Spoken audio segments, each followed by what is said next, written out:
Embers of Hope by Neon Sangetsu, Chapter 5, White and Red. Be glad that boy has a gentle heart. If he didn't, well, you'd have a bad time. White and Red, Interlude. Naruto was beginning to think his family weren't quite right. Not that he was one to judge. He was only a child and already a few pages short of a novel himself. It wasn't even a sudden epiphany the boy had while meditating, but rather something he gradually come to realize over time. Salem, Mom had forged for herself a gathering of rogues and forced them to work with one another under penalty of death. Of course, there would be some clashes. This wasn't their fault, of course, and he loved them all the same, but even he could see they were a dysfunctional bunch, and it all began with his parents. Mom was the indestructible queen of the gram, for crying out loud. She kidnapped children for what she called play dates, and often sent them home quivering wrecks when they refused. Most did. Yang seemed to be the exception to that rule, but he wasn't sure he'd been seeing her much after the fit her mother had thrown. Ruby was nice though, and she came over just about every weekend, all thanks to the personal portals of one Raven Bronwyn, glorified taxi service that she was. Ha! That was awesome, bullying her into that. That was an immortal with a caffeine addiction who'd leaped from one body to the next when he died. Mom said he was thirsty. Naruto didn't know what that meant. Then came his uncles. Uncle Hazel loathed Ospen for reasons Naruto didn't quite understand, but there could be no denying that he was a fighter through and through, even though he was prone to strange fits of whimsy and melancholy that the boy couldn't quite bring himself to understand. Still, he taught him to fight, and for that the muscled man deserved some leeway. Uncle Watts was ever trying to manipulate things, both inside and outside of the tower, to his advantage. Eccentric didn't even begin to describe him. But Uncle Arthur hadn't taught him the gift of subterfuge, a subtle word here, a nudge there, and people would fall over themselves to do your bidding. Power plays, schemes, plots, coups, that sort of thing. The reverse was also true, although the scientist admitted it begrudgingly. You could use words to keep people from fighting. Naruto would happily admit that he took to Arthur's lessons like candy after that. Tyrion. At first, Naruto wasn't truly sure what he was supposed to learn from him. Ambush tactics, how to be scary, terror, no, fear. He didn't like scaring people, but sometimes words didn't work. Sometimes it was better to cow an enemy into submission than killing them. So he reluctantly learned those lessons as well, which brought him back to his main point. Crazy, the lot of them. Honestly, he was beginning to think Big Sis was the only sane one of the bunch. Even then, Cinder has a lust for power longer than a country mile. He was still gonna marry her someday, of course, but it needed to be said. Mom said that if you liked a girl, you had to marry her. Naruto believed her wholeheartedly. Why would she lie to him? She was the unassumable trust that only a child could possess. Wait a minute. Naruto liked Ruby. She was younger than him, to be sure, but once she'd gotten over her fears, he found he'd grown rather fond of her visits. Blake was okay too, he supposed, just really skittish. She still hadn't left her room. Did that mean he had to marry them too? But he liked Cinder more, so what did that mean? He had to pick one, right? He clenched his head with a frown. Confusing thoughts. Why are girls so complicated? Are we? A pair of curved swords swept at his head from the shadows, forcing him to duck lest he lose his head. Anyone else would have cried out in fear. Naruto had grown used to such ambushes long ago. He tucked his chin into his chest, leaned forward, and rolled out of harm's way. All those stray thoughts burned away in the fiery wake the blades left behind. In pitch blackness such as this, they were impossible to miss. Springing to his feet, he caught a flicker of golden eyes in the dimly lit room and smiled despite himself. When his attacker came for him again, he lunged forward into their guard, slapped both hands against the flat edge of their weapons to drive them out of his path, and lashed out with an open palm. A startled hiss and a crack of aura greeted him and his here soared with triumph, but only for a moment. and then a heel planted itself against his chest, and he flew backwards. Naruto grunted in surprise as the breath burst from his lungs. His body went skipping across the darkened room. Something twisted painfully in his shoulder, but he forced himself to his feet just as well, because his foe showed him no mercy. They were on him again in a heartbeat, forcing him to dodge away from another blazing trail of flame. He saw it, evaded, and tagged them a second time, driving his elbow into where he was sure the ribs would be. This time, there could be no mistaking the gasp of pain. Enough! All at once, the light snapped back on, flooding the dim room with light. Naruto flung up an arm and squinted against it, and it was in that moment that his adversary, a crimson blur, swept low and knocked his legs out from under him to send him sprawling to the mat. When he tried to rise, they planted a heel on his chest. A sword tickled the underside of his chin. A heartbeat later, forcing his head up to meet a pair of blazing amber eyes. Yield! It was a command, not a request. Naruto blew out an irritated breath and raised his hands. I give. Cinderfall gazed back at him, waiting for any signs of deceit. When it didn't come, she looked almost disappointed. The sword fled from his throat and he growled, No fair. Thought I had you. You did, Cinder grunted as she pulled him up. But you're still weak. I barely thought that. More a dojo than anything else, this place served as a combat space for spars, a simple arena to test oneself. Cinder seemed to make it her personal mission to knock him around every day until he saw stars. That, or passed right out. Though she was only a few years older than him, Naruto still didn't understand how she fought in that red dress of hers, or let alone moved in that damn thing.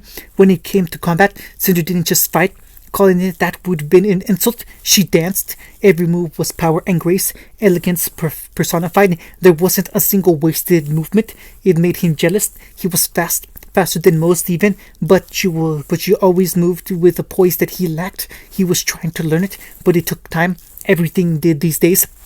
And what have we learned today? She tilted her head, a dark hair falling over a golden eye. Naruto sloped and scuffed one boot against the mat.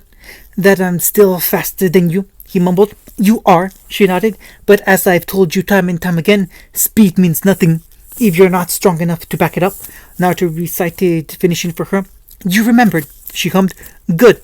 Of course he remembered. His big sis had drilled the words into him with every lesson. She was in charge of his combat training after all. Hazel may have taught him the art of hand-to-hand, but it was from Cinder whom he learned the art of evasion and, moreover, weapons. He still hadn't chosen one for himself. Wasn't sure he ever would at that. He preferred his fists. You're making that face again. She swatted him on the nose, drawing a black look from the blonde. A prince does not pout. I know. Naruto bounded away when she snapped her blades together to form a bow. Do you? Cinder shot past perilously close to his cheek. You are Salem's only son, her heir. She snapped off another and a third before he finally caught one of her arrows and sent it snarling back at her, and forcing her to take her blades apart and disengage. Your mother has enemies in every corner of the world, in every kingdom. Mighty enemies. She locked her blades and flared her semblance, pelting him with a hail of molten glass. You must be strong if you are to face them. You mustn't show weakness. You mustn't retreat. Things will not always be as they are now. An idea dawned in the back of Naruto's head. You said I'm weak right now, he began slowly. I did, yes, Cinder conceded wearily. We've established that. So, blue eyes blazed up at hers. If I get stronger, you'll marry me? If such a day comes, she indulged him with a smile. You'd have to defeat me first. Promise? He held up his pinky finger. Golden eyes rolled in irritation, but she clasped it anyway. Oh, very well. There. Are you satisfied? Yes, victory. A blaze of triumph burned through Naruto like an inferno as he dodged back, grinning all the while. He couldn't help but notice that said grin instantly set Cinder on edge. She suspected something. Ha! Too bad. She'd made a promise. Naruto still grinned. He was getting stronger every day. He knew it. She knew it. They all knew it. He'd be able to beat her by the time he was grown. He just knew it. One day, she'd eat those words. So, another round? No. Cinder made a show of inspecting her nails. Your mother's brought more friends for you to play with. Run along now. Naruto was out the door like an arrow loosed from a bow. Not again. He was in such a hurry to leave that he failed to notice the slow flush creeping up the back of Cinder's neck. Why would he? Even if he dared to comment on it, she would have beaten him black and blue in their next spar. In his haste, he blazed on ahead, and as such failed to hear her words. But an impish spark had him pausing, turning, spinning on a heel. Say, if I marry you, wouldn't that make you a princess? Cinder absolutely sputtered. Insolent child! He bolted before she could catch him. Salem wanted to squeal. They were just so precious. Why have you brought us here? If she didn't have an image, to maintain, she would have rushed forward and squeezed the two children before her. They were that adorable. Frankly, she'd been about ready to give up after all the fuss Ospina had made after her last endeavor. She'd had to make several concessions for appearance's sake. That horrid woman had raised such a stink about having her daughter kidnapped. Bah! As if she intended to keep the poor girl forever. Did she think her a monster? She might be the queen of the Grimm, but she had her principles, so she'd waited until he left. Then she did it again, from a different kingdom this time. My, aren't you two adorable? She cooed at the two sisters as they cowered before her. Well done, Tyrion. I live to serve my queen. Yes, well, you can serve me by being elsewhere now, she shooed. Go check on dear Blake, won't you? See if you can coerce her into leaving her room. Tyrion, loyal servant that he was, proved all too happy to comply. Good, that left her alone with the girls. Little Winter was a credit to the Schnee name. She barely batted an eyelash in the face of this terror. Not so wise. The poor girl yelped and dove behind her sister for shelter. Salem restrained a small smile at the sight of her blatant terror. Fear was all well and good, but she hadn't dragged them to the Grimlands for the sake of terror now, had she? Oh, look, the eldest sister was glaring at her now. Such a temper, such defiance. She'd make a fine bride someday for her boy. No, Bat Salem, now was not the time for such thoughts, tempting though they were. Why, my dear girl, I've brought you here for... Mom! Naruto's voice groaned as he barged into the room. Not again. Who'd you kidnap this time? Oh! Ruby's head poked over his shoulder as she rode on his back. Who are they? Winter and Rose balked at the newcomer. Ruby waved merrily. Salem smiled at her favorite. Such a sweet, sensible girl, so eager to visit. When she'd overcome her fears, really. Having her around was a boon, even if Ospen had been loath to allow her to visit. But she hadn't yielded in the least. One child for another, those had been her terms. Now that she gave the matter some thought of it, she'd much rather have this sweet young child around them rather than a rowdy blonde dragging her son into mischief. Why, their new friends will return them to their homes in a day or so. You have my word. Her son snorted at that remark. He knew her well enough. Like you returned Blake? Salem sniffed. Already talking back. They grew up so fast. Previews. What did Lionheart do this time?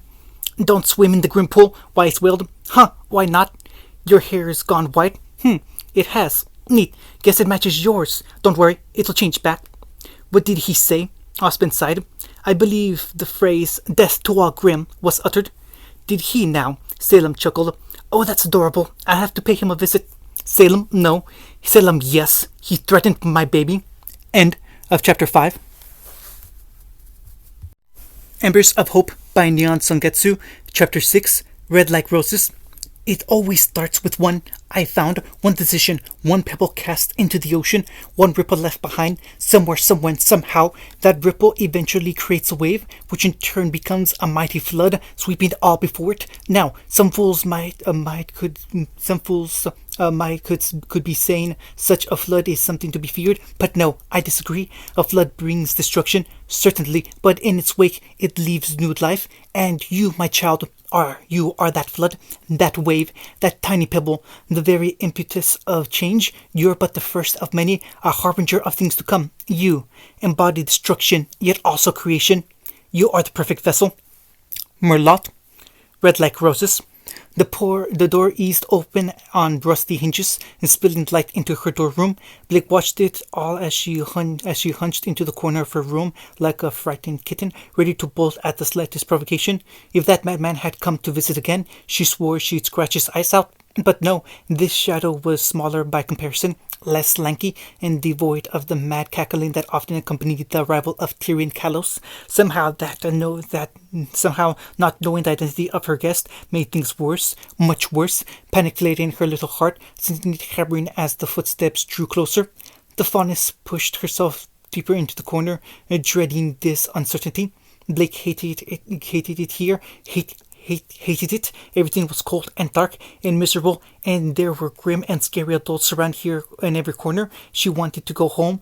How could anyone be happy here? Those other girls were crazy. She was beginning to think she was the only sane one left here. Of course, she failed to realize that if she'd simply held her tongue and behaved, she would have been whisked back to menagerie ages ago. She would have been in her mother's arms by now. It was only her own stubborn nature and blatant defiance that kept her locked here in her room. It was her fault and hers alone, though she knew it not. Such is the mind of a child. A familiar face poked inside, and those thoughts shattered.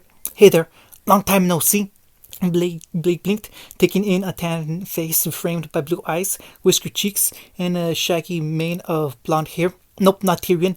Definitely not Tyrion. She released a breath she hadn't even realized she'd been holding, and immediately realized how that might look. She remembered this one, but not his name. She'd never thought to ask, and she didn't dare to do so now. So she tucked her knees into her chest and refused to look at him. If he wanted her attention, he'd have to earn it. If he was bothered by her recalcitrance, the newcomer didn't show it. He just walked into the room, lantern in hand. Blake spotted the tray balanced on his other palm immediately thereafter. A warm tuna awaited her atop it, fresh and steaming. The aroma slammed into her like a physical thing, and her stomach growled despite her best efforts to curtail her hunger. Curiosity and hunger spoke through the wall of her resistance, and she caught herself reaching for it. She gripped her arm and wrenched it back down.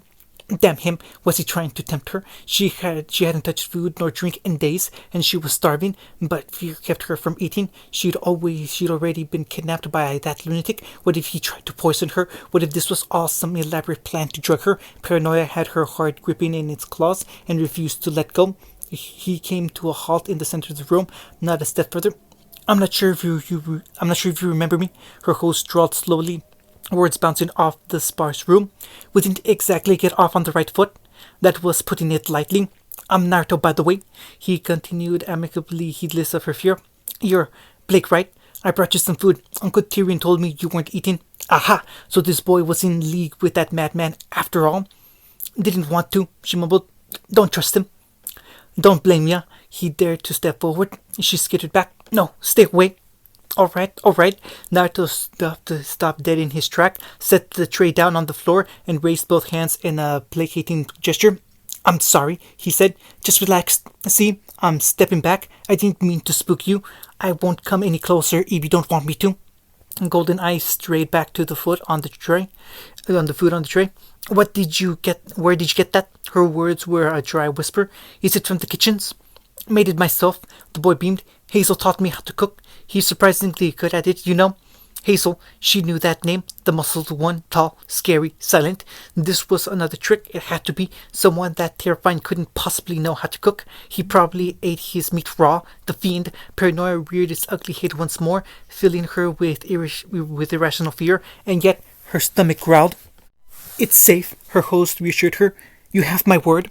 Blake didn't dare move. "Oh, for the love of... Even Carden wasn't this twitchy. Here, look." He bit off a tiny piece of the sandwich and popped it into his mouth, chewed and swallowed. A moment passed, and then another. "See?" He dared a small smile as he pressed his arms to either side of himself. "Not poisoned. Feel better now?" When he placed one foot against the tray and nudged it forward, her fingers twitched just a touch, just a hair. He pushed it closer, still not daring to approach. A keening noise forced itself from Blake's teeth. Still, she shook her head fiercely. No, she was strong, she was mighty. She did not fall for his tricks. She was starving. Hunger won out, and she pounced on the tray. His thin hands scrambled for the sandwich and stuffed it into her mouth before she could second guess herself. If this was to be her last meal, then at least she'd die with a full stomach. She prepared herself for the bitter bite of poison, but it never came. Instead, her taste buds sang. It was the best thing she'd ever tasted, and it broke something in her. In hindsight, Blade wasn't sure when or why the tears came, only that they did. Stinging water wheeled up in her golden eyes with every bite, and soon enough they spilled over her, ran down her cheeks. She started to sob between bites, a soft hiccuping sound left to echo in the empty room. "Is it that bad?" her host grimaced. "No, it's good." Oh, Blue Eyes blinked back at her. I can get you another if you like. Blake nodded fitfully and dared to look at him. One sandwich wasn't enough. Now that it had been fed, her stomach craved more. This close, she could see there was something off about Naruto's eyes, as though they couldn't quite decide whether they wanted to be red or proper blue.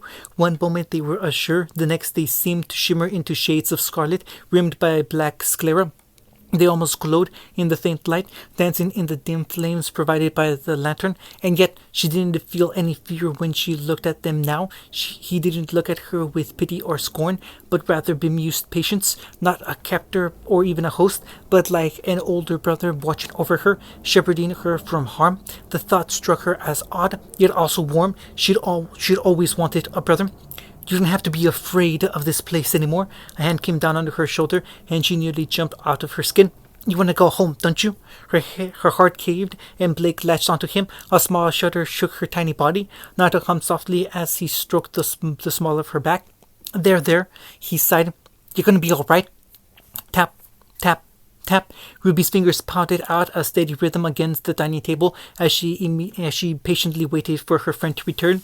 The sound echoed loudly in the tower with like a drumbeat, folding in endlessly on itself without end. Still, she continued to tap her fingers across the table surface, not caring for the noise she made. Bored, so bored, terribly bored.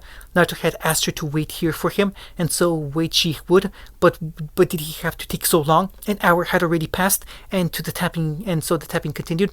Would you kindly stop that? Why snapped. Nah. Ruby grinned and stuck her tongue out. Don't wanna. You're being a child. A finger jabbed her in the head, seeking her brain matter. So are you, she countered quite quickly. We're both the same age. Stop trying to act like an adult. That shut the younger Schnee up. Bah, prissy princess. She'd warm up eventually. Maybe they could be friends then.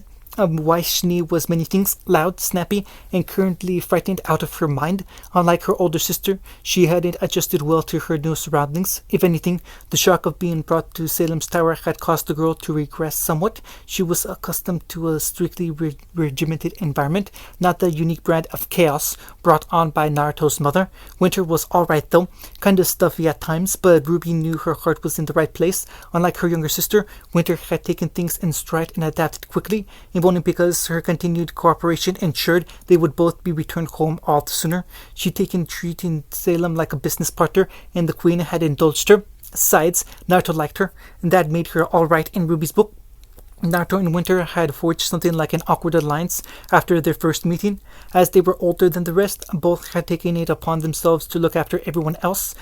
For now, everyone else consisted of mostly herself and Weiss. Blake didn't come out to play yet. Ruby had only seen her once, but she'd sealed herself in her room since, refusing any and all contact. Poor thing. Ruby, Winter didn't look up from her book. Don't be rude to Weiss. Okay? She sang back, knowing full well that was what was coming next, any moment now. And the same applies to you, dear sister. Aha! There it was. We are guests here. Behave yourself. Weiss made a choking sound, and Ruby stifled a smirk behind the palm of her hand. Gotcha! Victory for Team Ruby. For at the end of the day, Ruby Rose was a clever girl. Oh, some might call her awkward or socially inept, perhaps even shy at times, but no, they were wrong. She was smart, she was fast, she drank milk. So what if she wasn't good at talking to people? She had a scythe. Well, she would when she was older. Better yet, she accepted Salem as only an innocent could. Mother of all evil, give her cookie. Queen of the Grim, just give her another cookie. Destruction incarnate? No problem. More cookies solve everything. And to think, Mother hadn't wanted her to meet Miss Salem. Phooey. Salem was harmless. She never raised a hand to any of them. It was like having one big sleepover. She kept saying she was her favorite. Something about marriage too. What did marriage mean? Was it something you could eat? A treat maybe? Probably wasn't important. Ruby knew what she liked and who she liked, and she decided she liked it here. She liked Naruto. He was cool. He didn't mind her crippling shyness, wasn't thrown off by her love of all things weapons, and actively encouraged her to speak her mind whenever they met. So what if he was a little weird? Bah, she was weird too. They were all weird. Yang didn't know what she was missing, or maybe she did. Maybe that was why she wasn't happy with Raven being a mother hen. Raven, mother hen, bird puns. A hand waved before her face, bringing her up short. You're right there, short stack. Ruby blinked, drawn away from her scattered thoughts for a moment, so her eyes narrowed as the rest of his words caught up with her. Hey, she batted Naruto's hand away. I'm not short. I'm still growing. Her friend beamed back at her, much the same as he'd been an hour ago, but this time he wasn't alone. She realized, even with his height, it was impossible to miss the individual shadowing him, nor the white-knuckled fingers wound within his and holding it for dear life. Ruby perked up at once, anger overwhelmed by curiosity, and then recognition. Oh, she cried. Is that who I think it is? This is Blake. Naruto gestured to the girl peeking out behind him. She's had a bit of a rough time here. Everyone be nice to her, would you? Sure, Ruby chirped happily. We'll be besties. As you say then. Winter didn't look up from her precious book. All eyes turned to Weiss. The little Schnee blew out a sigh. Oh, if I must. There you have it. Naruto prodded Blake forward. See, I told you they were harmless. For her part, the poor fauness looked between the four of them as if they were insane. Ruby giggled at the thought. They really were, weren't they? What was the saying Uncle Crow like to use? We're all mad here. Yeah, that was the one. Any sane person would have broken long ago. Constant exposure to Skillum and her minions tended to do that to you. Maybe that was why Weiss was still being so prickly. Somewhere deep down, she was still trying to rationalize this. Where was the fun in that? Wanna play outside? Ruby lit up when Naruto made the offer. How could she not? A chance to stretch her legs and run around without crashing into everything? Best idea ever. You mean outside the tower? Heck yeah. I don't know. Weiss arched an eyebrow. Is that safe? Not at all, Naruto grinned. But since when have we let that stop us? Winter reluctantly closed her novel and climbed to her feet. Fair enough, I suppose. Geronimo! Naruto darted forward without so much as a second thought, leaped into the air, and dove feet first into the black water below. Somewhere behind him he heard Ruby squawk in surprise, but he ignored her and let gravity take him. Inky blackness enveloped him as he plunged into the pool's depths, shrouding him in shadow and strength. It felt like coming home. A small smile plucked at his whiskered cheeks as he held his breath and welcomed the change. As ever, it came on easily once he allowed it. Blue eyes darkened and pulsed into slitted scarlet as his flesh lost its tan and became like ash. Blonde hair lost its healthy pallor as it slid back into a ghastly shade of white. His veins burned with icy power as the tips of his fingernails sharpened into claws. He felt the grim in the water around him react to his presence, some still nameless, others yet formless, but alerted by him all the same. Something massive rose from the depths to meet him, red eyes glowing in the black. Naruto felt no fear. The Leviathan wouldn't hurt him. It never had. Why would they? He was one of them after all. Who's a good girl? He sent pleasant thoughts at the grim as he ran a hand against the beast's scaly hide. You're just a big softy, aren't you? Here, let me scratch that itch. A sonorous trill greeted him underwater, and with a rush of motion, the beast plunged back to the depths. Naruto watched it go with a grin. Here in the pool, it was impossible to hide his true nature. What he was, rather what he had chosen to become. He'd fallen in years ago through some misshape or another that he couldn't remember. To this day, he wasn't sure how it had happened, only that Salem refused to speak of it. Still, he'd come out the better for it. The power boost and change in appearance was a welcome side effect. So far as he was concerned, it made him look like his mother whenever he wanted. That was something he'd always wear with pride. A quick butterfly kick sent him shooting back to the surface once again with a muffled splash, and he shook his head, clearing water from his eyes. Are you mad? Weiss's voice greeted him almost immediately from the cliffs above. Do you have any idea what's in there? Grim, of course, he called back, and treading the darker water with ease. It's fine. They're harmless. To you, maybe. Blake scowled down. Your hair's gone white. It has. He feigned ignorance for her sake. Neat. Guess it matches yours. Don't worry. I'll change back. Always does. And he always did. Looking back, it wasn't something he could rightly explain. His body knew who he was, or what he was meant to be, and he always reverted to his human form given time. His grim side only ever showed when he willed the transformation to come, and rarely when he lost control of his emotions. Thankfully, he had a firm grasp on these days. Why wouldn't he? He was happier than he'd ever been. He had friends. He had family. A nice, simple life with no complications. What more could a child ask for? Is it safe down there? Ruby asked. Sure, he shot up. The Grim won't hurt you. They know better by now. Ruby needed no further encouragement from there. By the time he finished, he was still speaking when she started making her way down. Winter led Blake and Weiss behind her, carefully navigating the rocky terrain as they crept closer towards the bubbling pools. Naruto padded his way towards the shallows to join them. Without warning, the world shook.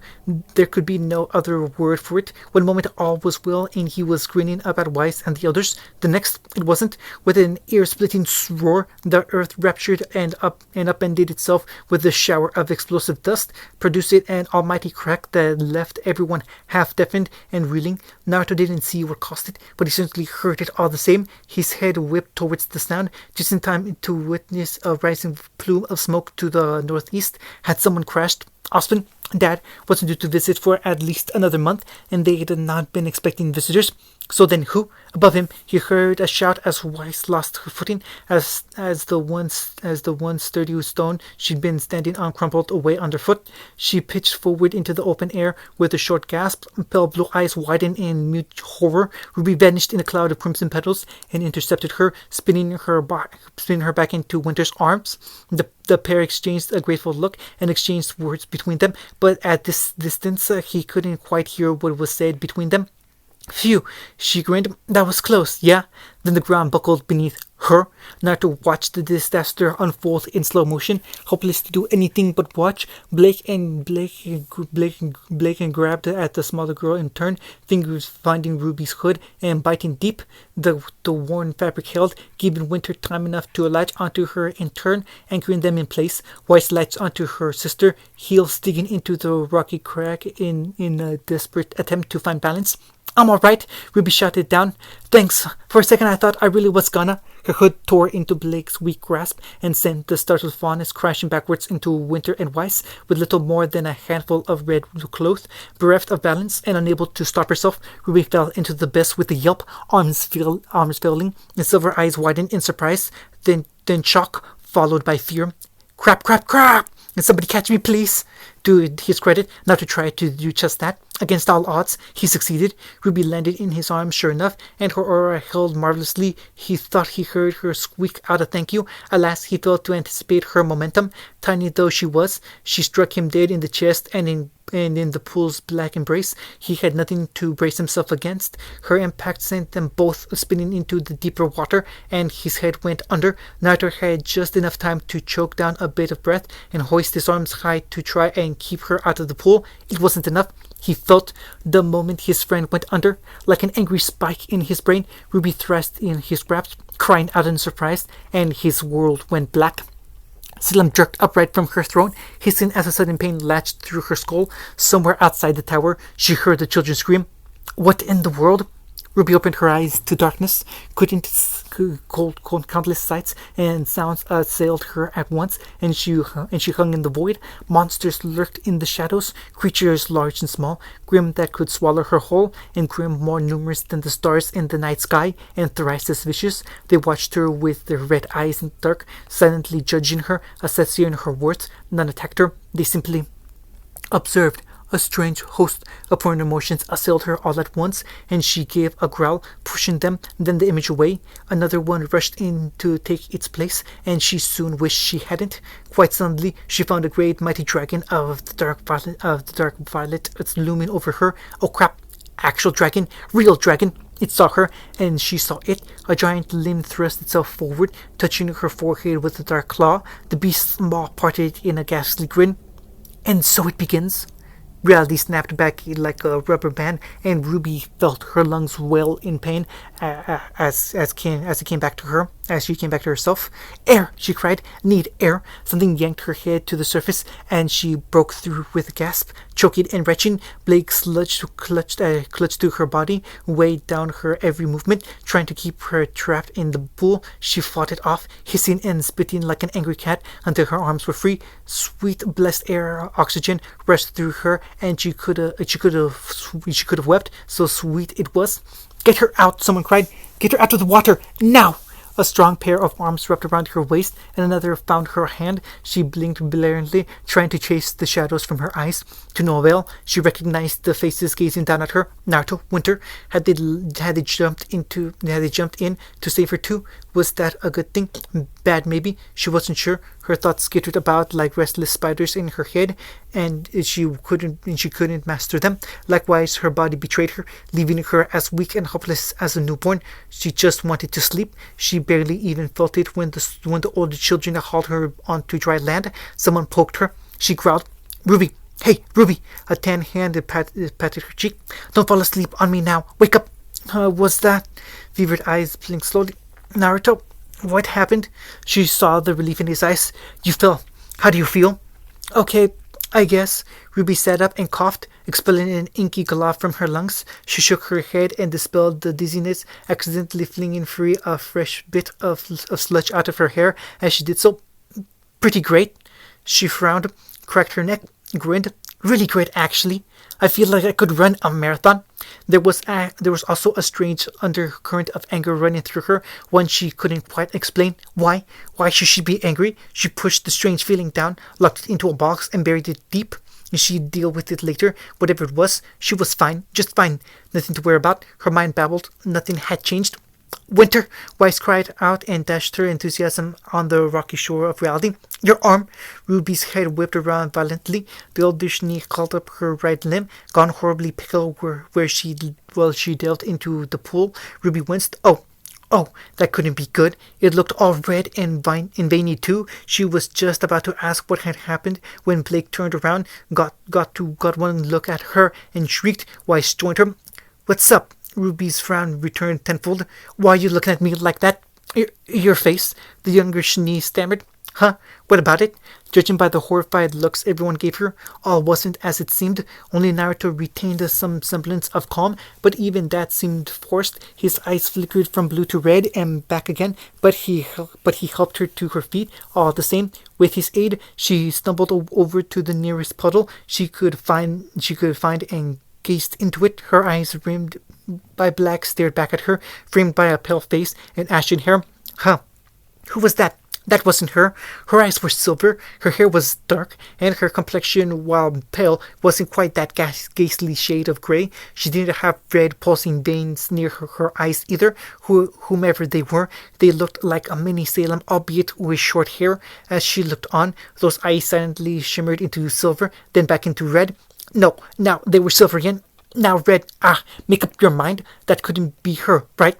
No way was it her. Ruby tilted her head. The stranger mirrored her actions. She raised her hand and curled it into a fist. Her reflection copied the movement with keen precision.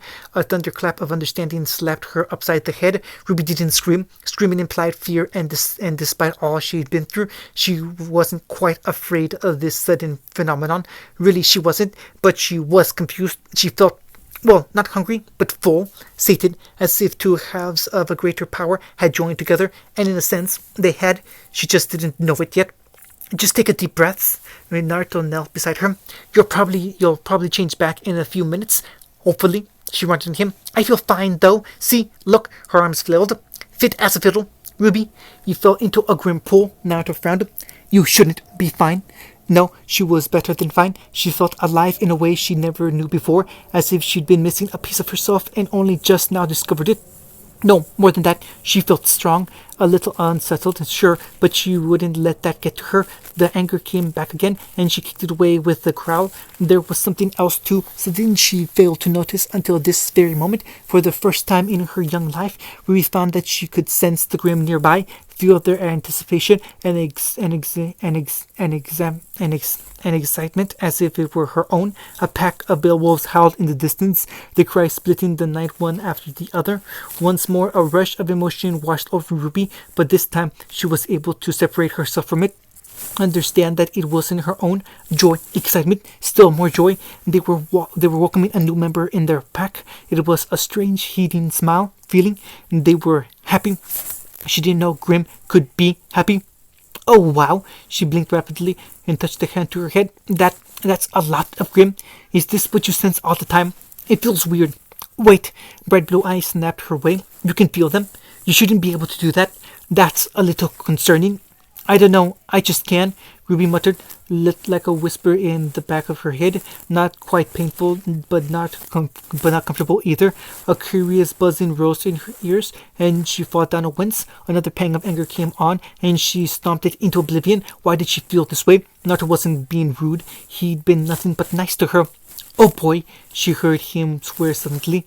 You've got their attention now. Ruby blinked. Huh?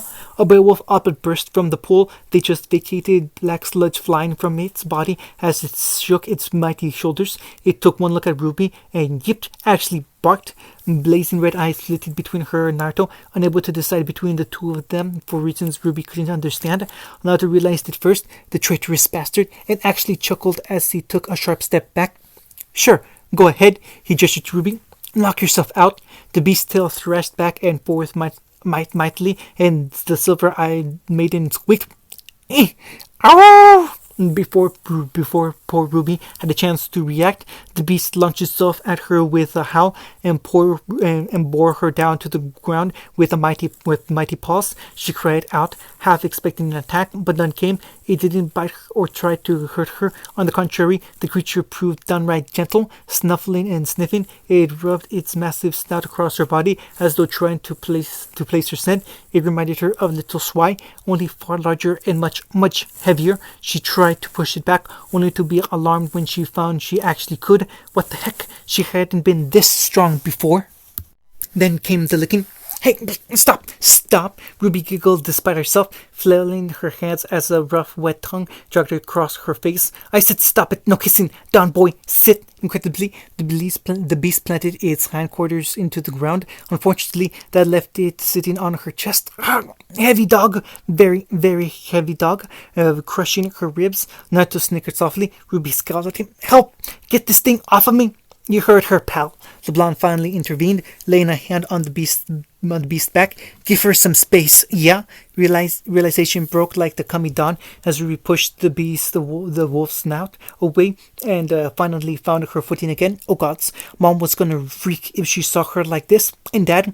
And Yang too. She cast about, searching for aid. Blake looked like she'd gone into shock all over again from this mess. Weiss was no help at all. She was too busy fussing over Winter, while Winter seemed to intent on glaring her altered arm to death. Winter was probably grappling with the same thing she was. That left Ruby with only one recourse. Quick, how do I change back? She hissed at Naruto. Her friend offered a helpful shrug. I really don't know how to do it. What do you mean you don't know? Ruby flailed her arms at him. You're the grim expert here. It means I don't, all right? A rare look of panic flashed across his face. I'm a special case. It always wears off for me. Just calm down. Ruby exhaled sharply, squeaked her eyes shut, and willed herself to relax. Her little shoulders slumped. Right, calm. She could do that. Calm. Deep breaths in and out. In, out. This didn't bother her. Nope, not at all. It didn't bother her. It bothered her a lot. There has to be a way, she hissed. Please, think. Is it really so bad? I mean, you look good. Ruby pinched his arm. Okay, he recoiled, rubbing the welt she'd left him. Let's try the reverse here. When I change, I have to focus. It's a physical thing. Maybe the opposite will work for you. She nodded quickly, and he hasted into his explanation. Picture yourself in your mind's eye. Remember what you used to look like. I'm not sure if this will work, but it's worth a try. Yeah? Okay, focus. Normal. Silver eyes. Dark hair. What's going on out here? Nope. Ruby stiffened as a familiar voice called out to them. Any sense of calm she might have clawed back evaporated in that moment. Weiss saw Salem approaching and immediately started shouting. Blake joined her a heartbeat later. Winter realized what was going on and hurried over to her side, yanking Ruby backwards. Naruto stepped up beside her to flank the smaller girl, hiding her behind them. As they squared up shoulder to shoulder, they tried to hide her from prying eyes. They really, truly did. Nothing, Naruto squawked. Not a thing, ma'am, Winter seconded. Salem was too quick for them and far too agile by half. Nothing, you say? A pale brow rose as she reached to the three of them. Then whatever is this? The Queen of the Grim must have known they were hiding something. That, or she'd heard them shouting earlier. Regardless, she brushed past Naruto and Winter with ease.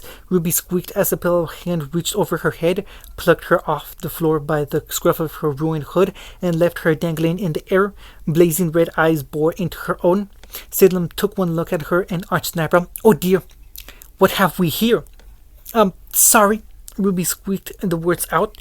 Bloody scarlet orbs flicked down to Naruto, back to Ruby, then away to Winter, noticing her altered arm and the way she hit it. Salem tensed, her lips sent into a thin line of displeasure.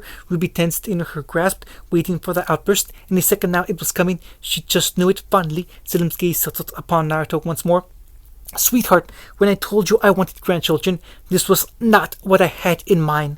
Although, a pale finger settled on her chin as she contemplated the matter. I suppose you'll have to marry the poor girl now, or give her a kiss at the very least. Ruby squeaked and turned 7 shades of scarlet as she squirmed in Salem's grasp. Even she knew what a kiss was. Wait, what? Naruto's face turned ashen. That's a joke, right?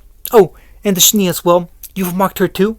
Willow made a choking noise. Naruto groaned. Mom! Previews. Are you alright? Winter shivered. Suddenly she didn't look quite as confident as she remembered. I'm afraid, Naruto. I don't want to become like her. What have you done to my baby? Ruby lifted the table with one hand. Then she realized what she'd done and flailed hopelessly with it. Naruto felt his spirit sink. Right, so that's another side effect. Cinder considered the pool of darkness before her. She'd seen what it had done to that slip of a girl. Might do the same for her. Did she dare? And who is that? Some madman calling himself Merlot? Mom, no, Naruto bristled. I'm not letting him near Ruby. My dear boy, he understands the Grim more than any other, and he's offered to serve us. Still, don't trust him. Her son's stubbornness was adorable. Truly, another picture for the photo album. That one. Are you alright? Quick, how many fingers am I holding up? 5, Yang. Ruby blew out a sigh. How about now? Still 5. End of chapter 6.